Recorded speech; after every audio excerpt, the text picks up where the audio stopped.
Ce poids lourd garé à la Ferté-Gaucher, c'est le MUMO, le musée mobile. À son bord, des œuvres du célèbre Centre Pompidou qui sillonnent les routes de France. On va tourner jusqu'à la fin mai, en parcourant donc l'Île-de-France, mais aussi les Hauts-de-France et la Normandie, avec une exposition intitulée Être vivant. L'exposition est gratuite et présente 25 pièces originales, dont des dessins, des peintures et de la photographie.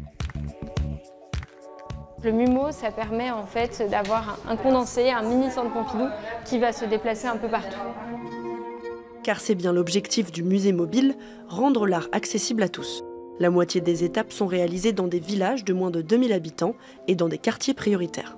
Faire venir l'art au milieu de nos campagnes, c'est un défi majeur par rapport à notre population pour qui l'accès au musée n'est pas forcément très facile ou n'est pas forcément très naturel. Depuis 2022, 17 000 enfants ont visité le MUMO. 40% d'entre eux ne s'étaient jamais rendus au musée auparavant.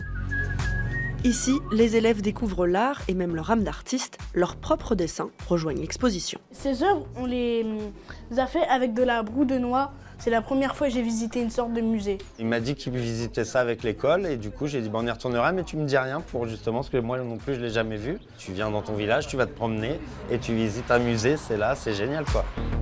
Et pour protéger toutes ces œuvres des secousses de la route, il a fallu bien les attacher. On aperçoit des petites vis qui maintiennent les cadres, il y a plusieurs systèmes de fixation. Cette sculpture en fait elle est soclée par le dessous. C'est les régisseurs du Centre Pompidou qui ont pensé à ça.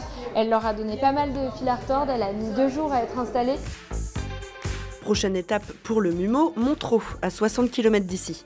Le poids lourd se referme sur sa cargaison avant de reprendre la route.